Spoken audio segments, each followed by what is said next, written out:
வணக்கம் உறவுகள். நம்ம தமிழ் சொந்தங்களா, நீங்கள் எப்படி இருக்கிறீங்க? நல்லா இருப்பீங்கன்னு நான் நினைக்கிறேன். நானும் அதே போல் நல்லா இருக்கிறேன். என்னென்னு கேட்டால், டாக்டர்கிட்ட போனால் டாக்டர் சொல்லிட்டா, தம்பி இங்கே வா, உனக்கு எல்லாம் கூடிட்டுது, சுகரும் கூடிட்டுது, கொலஸ்ட்ராலும் கூடிட்டுது, எல்லாம் கூடிட்டுது, நீ போய் நல்லா ஜிம் செய்யன்னு சொல்லிட்டா. அப்போ நான் டக்காண்டு என்ன செய்தேன்னு கேட்டால், இதுக்கு மேலேயும் விட்டால் மண்டையை போட்டுருவோன்னு தெரியலேன்னுட்டு உடனே ஜிம்முக்கு வந்துட்டேன்னு தான் காட்டுறேன் பாருங்கள். சிரிப்பாக கிடக்குது. ஏண்டா டாக்டர் சொல்கிறான், நான் ஊரில் கணக்கு ஊசி எனக்கு போட்டவங்க இங்கே ஊசி போடுறது குறைவு, ஆனால் நீ ஊசி போட வச்சிடாம போய் நல்லபடியாக நீ ஜிம்மை செய்து உடம்பை குறையண்டுட்டான். அப்போ இந்த ஜிம்மை எடுத்து போடுறா பாருங்க. டிவி எல்லாம் இருக்குது. உடனே நினைக்கக்கூடாதாட்ட இவங்க வசதியான ஆக்கள் கணக்கு காசோட போய் ஜிம் செய்கிறான்னு சில பேர் நினைப்பீங்க. அப்படி இல்லை, எல்லாம் கொஞ்சம் காசு தான்.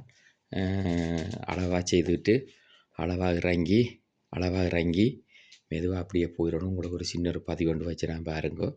அது நல்லா இருக்கு. இப்போ பாருங்கள், அடிக்க போகிறேன்னு எப்படி அடிக்க போகிறேன்னு சொல்லி எப்படி அடிக்க போகிறேன்னு சொல்லி பார்ப்போம். அந்த சின்ன வயசு காலங்களை செய்ததை விட வேகமாக இப்போ நடக்க போகுது. அழுவல் எல்லாம் அடித்து பிடிச்செறிஞ்சு போட்டு தான் இன்றைக்கு போகிறது இதுக்குள்ளே இருந்து. ஓகே, நன்றி, வணக்கம்.